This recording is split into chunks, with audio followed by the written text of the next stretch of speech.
ወይንም ቁስል አትስተኝ። ገንዘብ ይሻለኛል፣ ግርዳ ይሻለኛል። ይለያያል መናጢ ደሃ። እኔ በልመና የሚራራ አንጀት የለኝም። አንጀቴ ምግብ ለመፍጨት እንጂ ለመራራት አይደለም የተሰራው። ማህዬ አትለምኝ። እባክህ ዝና ተወኝ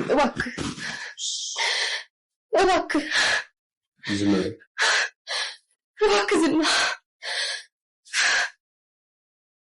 ጤና ይስጥልኝ የቻናል ቤተሰቦች፣ እንኳን ደህና መጣችሁ። ለዚህ ቻናል አዲስ ከሆኑ ላይክ፣ ሰብስክራይብ፣ ሸር እያደረጋችሁ ቤተሰብ ሁኑ።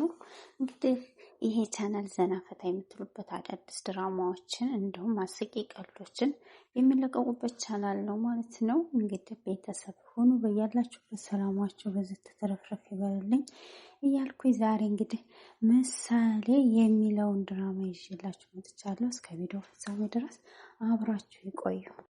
ዝና እንግዲህ ተቀማጯን ሚስቱን እንግዲህ ሉላ ከጠፋሽ ብዙ ጊዜ ሆኗታል እና ለዛሬ ትልቁ አልጋ ላይ የፈለኩትን ማድረግ እችላለሁኝ እና አብረሽ ታድሪያለሽ።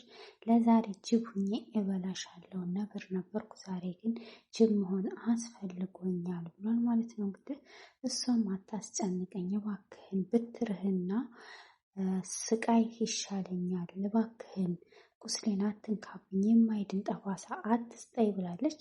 ሞገስም እንግዲህ ሉላን ማን ነው ይሄ ሽጉጥ ማን ነው እያለ እያናዘዛት እያለ ጠበቃውን መጥቶ ነበር። ጠበቃው ሲመጣ ራሷን ስታወድቃለች ማለት ነው። ጠበቃው እንግዲህ ለተንኮሉ ነው ይሄንን ነገር አድርጎት የሄደው። ቤት መጥቶ ሽጉጡን ጥሎት ሂዶ ነበር ማለት ነው። እናም እንግዲህ በዚህን አጋጣሚ ሞገስም ፖሊስ ጣቢያ ሄዳለሁ እያለ ባለ ሰዓት ነው ጠበቃው በር ሲያንኳኳ ሉላ ራሷን ስታወርቃለች ማለት ነው። ማህሌትም እንግዲህ ሂደሽ ያው ይቅርታ ጠይቂ ሞገስን፣ እኔ ሊከሱኝ እየተሯሯጡ ነው፣ መድብልም እንደገና ሞገስም ሁነው ብሩክ ሁነው ሊከሱኝ ነው። ስለዚህ እኔን ሳያጠፉ ሰላም አያገኙም እና ሂጂና ይቅርታ ጠይቂ፣ ስራሽን ስሪ በአግባቡ ብሏታል ማለት ነው። እሷም እንግዲህ ይህንን እሺ ብላ ይቅርታ ለመጠየቅ ቤት ሄዳ ነበር። ነገር ግን ይቅርታዋን ሊቀበላት አልቻለም ብሩክ። ዝናም እንግዲህ አሁን በፍርሃት ውስጥ ነው ያለው። ምክንያቱም ካሁን እንትን ይሉኛል፣ ፖሊስ ይይዘኛል እያለ እየፈራ ነው ያለው። እንግዲህ መድብል ጀግና ነው ማለት ነው። ብሩክ ሊኮራ ይገባዋል። እንደ መድብል አይነት ወንድም ስላለው በጣም ጀግና የሆነ ወንድም ነው።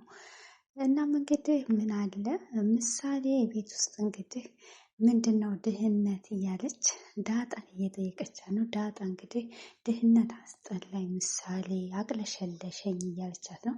ድህነት የሚባለው ምን አይነት ነው? መልኩ ምንድን ነው? እንዴትስ ነው ላቀው የምችለው? እያለች እንግዲህ እየጠየቀቻት ነው። እንግዲህ የልጅ ነገር ሆኖ ነው እና ድህነት መልክ የለውም በነገራችን ላይ። ነገር ግን ተደባደብ ይለኛል ያስጠላኛል ብላታለች። ብሩክም እንግዲህ ምንድን ነው ያለው ለቅድስት እንግዲህ በሀዘኔም ጊዜ በደስታዬም ጊዜ ከጎኔ ነሽ፣ በዛ በሁሉ ስቃይ ውስጥ ከጎኔ ነበርሽ፣ አሁን ደግሞ ለድል ስጋፈጥ ከጎኔ እንደምትሆኝ ተስፋ አለኝ ብሏታል። እሷም በደስታ አዎ ጋሺ ከጎንህ ነኝ መቼም ቢሆን ብላለች። እንግዲህ ምንድን ነው ያለቻት ለዳጣ ምሳሌ ቅድስትዬ ብር አላት አለቻት። የት ነው የምታኖረው ስትላት፣ ቁማር ነገር እንብላት ስትላት፣ አይ እኔ እኮ ትሰርቂያለሽ አይደለም ግን ሞጭ ላፋንሽ ብላኛለች ቅድስትዬ፣ ስለዚህ አላሳይሽም ያኖረችበትን ብላ እና ቁማር እንጫወት ስትላት፣ ቁማርም እንግዲህ ኃጢአት ነው ብላለች። ጠበቃው በጣም አብዝቶታል ከልክ በላይ ማለት ነው። ምክንያቱም እንደዚህ ያደረገ ሉላን ማሰቃየት የለባትም እና ደግሞ ሉላ እውነቱ መናገር አለባት ለሞገስ፣ ወይም ዳጣ መናገር አለባት ማለት ነው። ይሄ ነገር ካልቆመ ሁሌም እንደዚህ የራሱን እየተጠቀመባት ነው ያለው ማለት ነው ሉላ ደግሞ ለሞገስ ደስታ ብላ ብዙ ስቃይ ከዝና ጋር ሳልፋለች። ነገር ግን አሁን በማትፈልገው ነገር ከዝና ነፃ ያወጣናል ብላ ተስፋ ስታደርግ እሷን ደግሞ እየተጎዳች ነው ያለችው ማለት ነው። እና አሁን ጠበቃው የሚሰራው ስራ በህግ ከለላ ስር ሆኖ እኔ እረዳችኋለሁ እያለ የሚሰራው ስራ አግባብ አይደለም። እናንተስ ምን ትላላችሁ? ይሄ ነገር አግባብ ነው? እንግዲህ ሞገስ ስለምትፈራ ነው ብላ ብዙ ሰው ያስፈራራሉ። ህግ ባለበት ቦታ ብሏል ጠበቃው ማለት ነው። እሱ ህግን እንደሚፈራ ዋነኛው ጭራቅ እሱ አይደል እንዴ እያስፈራራት ያለው? እናም እንግዲህ ሞገስ ምንድን ነው ያለው? ጉልበት ባላቸው ላይ ከህግ በላይ ነን ይላሉ። እና ለዛም ነው እንጂ ለሌላ አይደለም፣ ብዙ ሰዎች አሉ እያለ ነው። እና ይሄንን አይተነዋል፣ በተግባር በራሳችን ላይ አይተነዋል። ሉላም ዛሬ እየፈራች ያለችው አለ ምክንያት አይደለም እና የሚያሳድዳት የሚያስጨንቃት ሰው ስላለ ነው በህይወቷ ብሏል ማለት ነው ሞገስ። ጠበቃውም እንግዲህ እኔ ያለሁኝ በዚህ ዘመን ማን ነው ከሰዋለሁ ብሏል። ራሱ ነው አንደኛው ተሳዳጁ ማለት ነው። ምክንያቱም እሱ ነው እያሳደዳት ያለው። ሞገስም እንግዲህ በየዋህነቱ እንግዲህ የኛን ጉዳይ ጨርስልን፣ ምን አደረስክልን፣ ምን ደረስክ እያለ እየጠየቀው ነበር ማለት ነው። እንግዲህ ሞገስም ጉዱን ስለማያውቅ ብዙ ተጎድቻለሁ፣ ስለዚህ ዕጣ ፈንታችን ያለው በአንተ እጅ ነው እና እባክህን እርዳን ብሎታል። እንግዲህ እሱ ግን ምንም እንትን አላለም። ገንዘቡን ምኑን ለሰው ስሰጥ እንደነበረ ለሰው ሳበድር እንደነበረ ሁሉን ነገር ዛሬ ሁሉም ነገር ይከብዳል። ለመበደር እኮ ይከብዳል።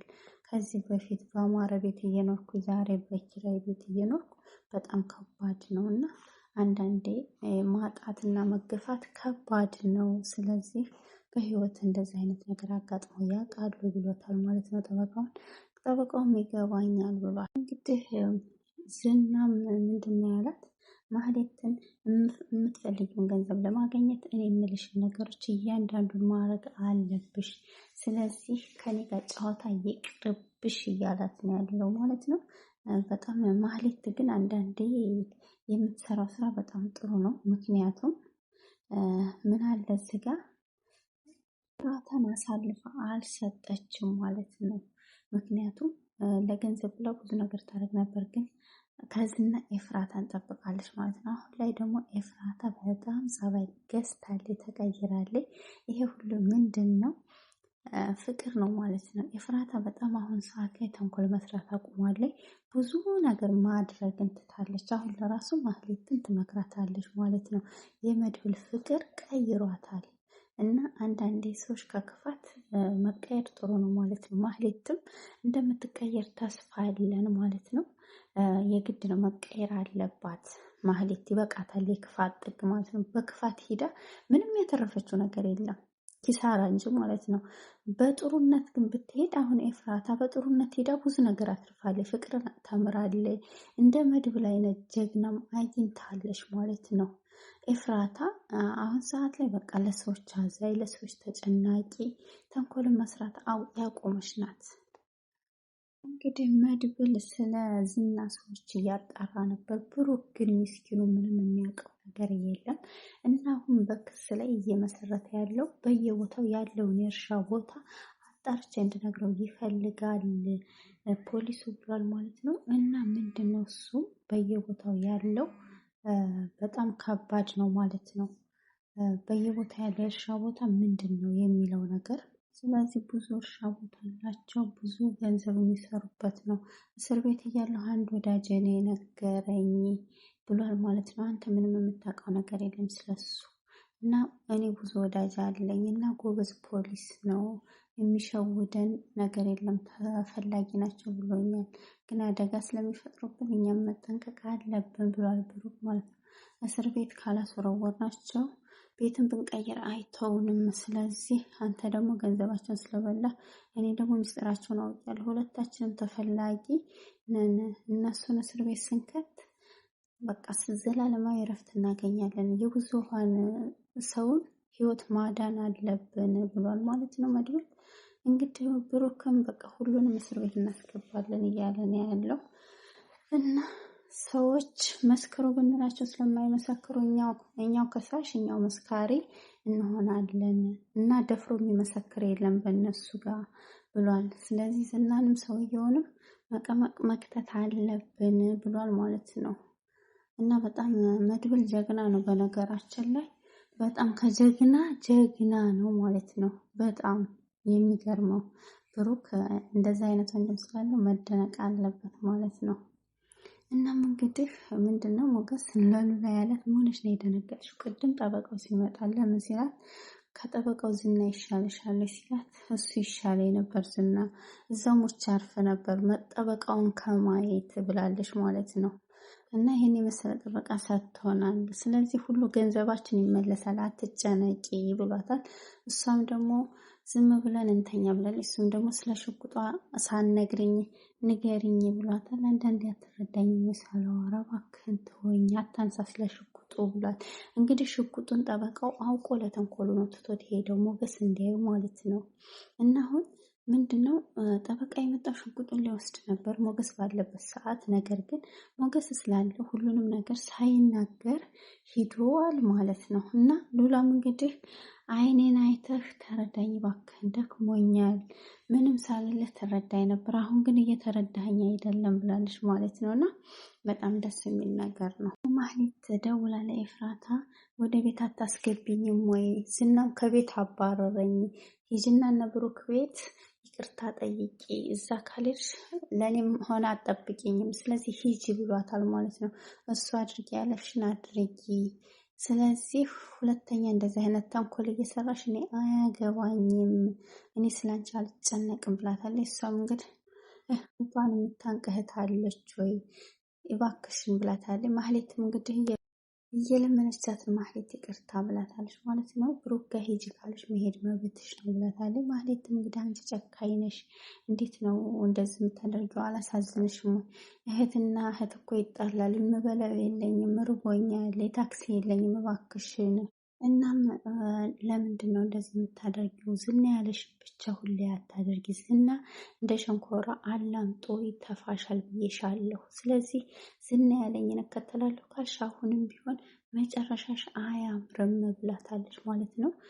በጣም የሚገርም ነገር ነው። ስለዚህ አሁን ማህሌት በራሷ መንገድ ሁሉን ነገር አስተካክላ የክፋትን ጥግትታ ጥሩ ሰው ሆና ማስተካከል እና በራሷ መንገድ መሄድ አለባት ማለት ነው። ስለዚህ ይሄ ካልሆነ ደግሞ አሁንም በክፋት በዝና የምትመራ ከሆነ ምንጊዜም ቢሆን ዝና ለራሱ ጥቅም እንጂ ለእሷ የሚረዳት ነገር የለም። እናም ህይወቷን ያበላሸዋል። እናንተ ምን ትላላችሁ ቤተሰብ? እንግዲህ ለዛሬ ይሄን ይመስል ነበር ቪዲዮአችን። በቀጣይ ቪዲዮ እስከምንገናኝ መልካም ቆዩልኝ። እወዳችኋለሁ፣ አከብራችሁ በያላችሁበት ሰላማችሁ ብዝት ትርፍርፍ ይበልልኝ እያልኩኝ እንግዲህ ላይክ ሰብስክራይብ ማድረጋችሁን እንዳትዘነጉ ለማስታወስ ያህል ነው። ሰምታችኋል።